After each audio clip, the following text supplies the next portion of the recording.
Every day, something dramatic happens in the Caribbean that affects our lives. We'll give you the details. We'll give you the facts on Caribbean Perspective with Eddie Frederick. Here's Eddie Frederick. Welcome to Caribbean Perspective. So glad you can join us. The story that dominates in today's edition for Monday 26th May 2025 and brought to you in association with our friends at Antillean Group. Trinidad and Tobago's Prime Minister warns members of Parliament to perform or face the consequences. Details after this important message. Believe in our strength, we'll stand by you. Protection from all, perils big and small. Reassurance we give, it's so clear to see. Peace of mind, that's a service guarantee. We look after all our family. Yes, we do at every opportunity. Antillean Group, underwriters of all classes of insurance solutions for your protection and investment. Live well financially.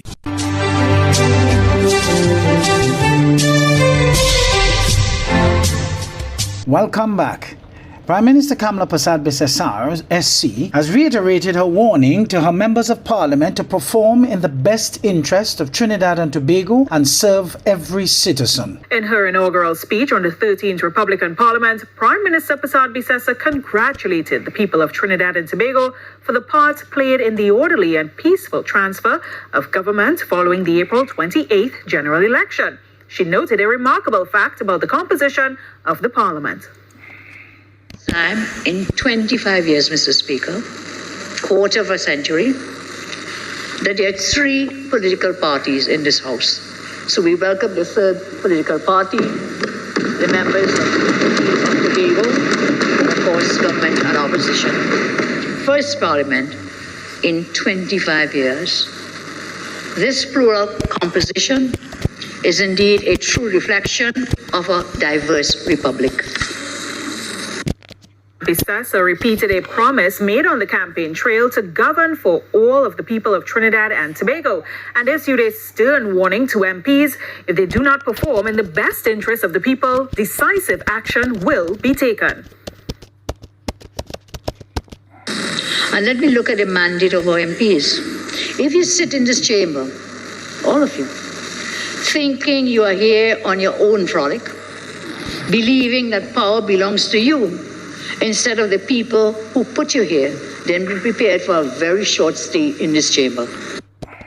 The Prime Minister also gave an insight into her government's legislative agenda, which includes prioritizing safety in homes and communities, investing in education, and tackling the cost of living. We are cognizant that our citizens have given our government a 3/5 majority. That's a very special majority.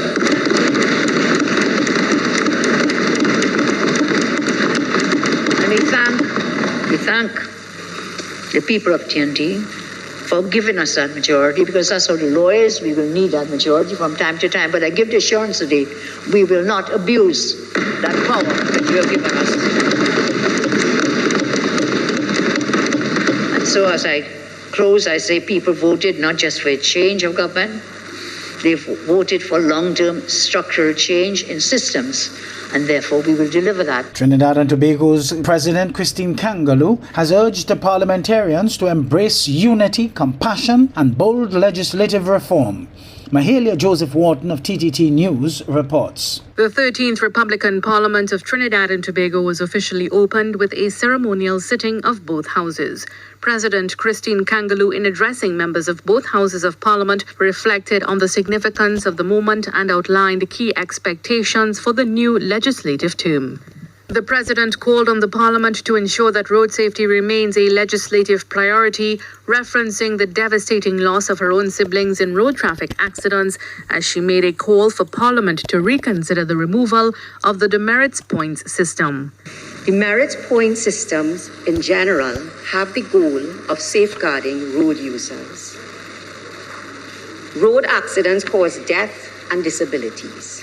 They also cause unbearable mental anguish and long-lasting trauma. Sadly, many of us here today have felt this anguish and still live with this trauma. I therefore plead with Parliament that whatever is done in this area, Parliament commits to ensuring enhanced safety on our nation's roads and to reducing road fatalities and related injuries. 2 weeks ago, Prime Minister Kamla Persad-Bissessar revealed that government had intentions to remove such a system, saying it had been a call by citizens because of its harsh penalties to motorists. Turning to national security, the president made an appeal for bipartisan unity in tackling one of the country's most pressing issues, crime. I renew that call today with even greater urgency, but with greater hope in light of the initial signals from the leadership of both the government and the opposition that we might well be at the start of a parliament in which there is the chance of more meaningful collaboration than before. President Kangaloo also identified several areas where she believes the parliament can lead with legislative innovation, starting with artificial intelligence. The short point is that with government sensitivity to the importance of artificial intelligence, Parliament has an opportunity, and it might well only be a short one, to get out in front of artificial intelligence in a way that we did not do in respect of social media, and arrange for the regulation of AI technology in such a way as will maximize its benefits and minimize its risk to citizens' well-being. Another area highlighted was the need for enduring powers of attorney to ease the burden on families of those living with Alzheimer's and other cognitive conditions. Under our current laws, a power of attorney becomes ineffective when its giver ceases to be mentally competent. An enduring power of attorney will continue to be effective when the donor begins to lose mental capacity. Legislation which establishes the efficacy of an enduring power of attorney will bring enormous relief to thousands of citizens. The president also urged lawmakers not to delay in passing long overdue legislation to protect the rights of persons with disabilities. As she said, if a truly inclusive society is to be built, laws that protect the rights of persons with disabilities must be included. As it pertains to the service commissions, President Kangaloo said there is a need for modernization as there is a slow pace of appointments, particularly in the education sector. Mahalia Joseph Wharton, TTT News.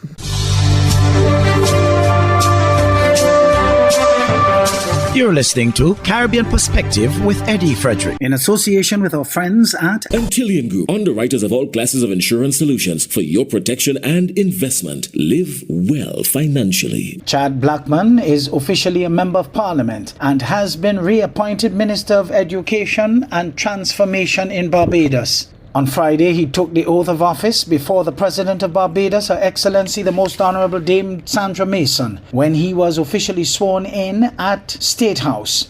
Prime Minister Mia Motley and Minister Blackman's cabinet colleagues, including Deputy Prime Minister Santia Bradshaw, joined his close relatives and friends for the occasion. CBC's Anesta Henry has that story. Member of Parliament and the Minister of Educational Transformation, Chad Blackman, says it is a humbling honor to be sworn in, officially making him the new representative for the people of St. James North. As you've heard, my background has been steeped in service. I've done many things in Barbados, around the region, around the world. But by far, this is my most singular, important level of service that I have ever set out to do. And equally, as you just heard, to whom much is given, much is expected. And I want to state on record and reaffirm my commitment to the people of St. James in the pursuit of ensuring that they have a high level of representation. His immediate order of business after being sworn in was to attend Prime Minister Mia Motley's weekly Thursday cabinet meeting. And he is looking forward to having his first constituency clinic at 5 p.m. tomorrow. It really is, as I said, the honeymoon, and for me, is really over last night when we had the celebratory events. But now is the time to respect the mandate, the overwhelming mandate, and to get to work for the people. So both at the ministerial level, of course, and the constituency level, there's no time for relaxation. At some point in time, I'll have a sea bath in Weston, or, the idea is, let's get to work. And the Prime Minister Motley is once again thanking Minister Blackman for his extraordinary humility. His commitment, his discipline, There's willingness to engage persons at all levels. The results last night speak volumes, and I will say no more of that at this stage, other than to whom much is given, much is expected. Minister Blackman's parents, Delvin and Jacqueline Blackman, were present for the special occasion in their son's life. Onesta Henry, CBC News. In a scathing review of Dr. Kenny Anthony's farewell to elective politics, veteran journalist Rick Wayne has suggested the former Prime Minister's speech was less about stepping down and more about sending a pointed message to his party. He says the speech carried the weight of betrayal, silence, and unresolved tensions. He sounded like somebody broken. I am very careful in saying bitter, but he sounded like somebody who felt terribly betrayed. That was veteran journalist Rick Wayne giving his assessment of Dr. Kenny Anthony's announcement of his retirement from elective politics. Speaking on Thursday's edition of the New Spin program, Wayne, once a senator during Anthony's first term but now a vocal critic, described the former Prime Minister's address as deliberate and calculated. He observed that much of Dr. Anthony's speech appeared to be directed not at the general public but rather at the St. Lucia Labour Party. And I thought, especially when he made the point that he had disinvited his fellow parliamentarians to his last supper, effectively his last supper. He told the crowd, he told us on TV and the world, via internet, that he had deliberately and calculatedly disinvited his fellow red parliamentarians to his last supper. Wayne also highlighted Dr. Anthony's long-standing silence on his decision not to join the Philip J. Pierre-led cabinet.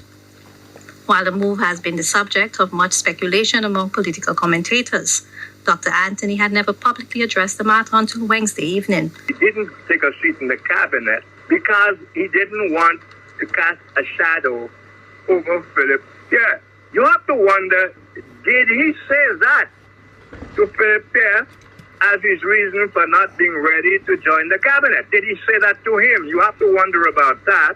He said also he did not want for Philip Pierre to be walking around as if on eggshells. In other words, watching what he does and being nervous or whatever. But he never said any of that before. But now he's saying it in the open with the people he loves and the people he loves back. And he's addressing it to the people he did not invite to his last supper. That, I think, is very, very interesting. He also mentioned what was earlier somebody called to say that backbenchers, that he hopes future backbenchers will be treated better than he was treated. But who is in a position to treat backbenchers in the way he's talking about? Wayne believes that Dr. Anthony's speech will remain a focal point of public discussion for years to come. He wants people to remember that speech, and I believe he wants people to consider everything he said in that speech, because the things he said to that in that speech will manifest a little better in the weeks ahead. For the DBS News World, Zin Bromulus reporting.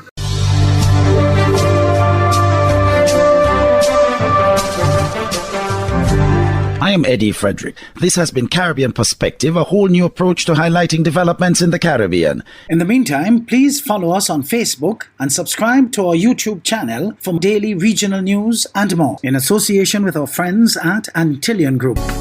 Believe in our strength, we'll stand by you. Protection from all perils, big and small.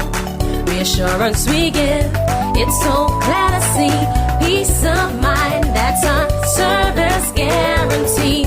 We look after all our family. Yes, we do at every opportunity. Antillian Group, underwriters of all classes of insurance solutions for your protection and investment. Live well financially.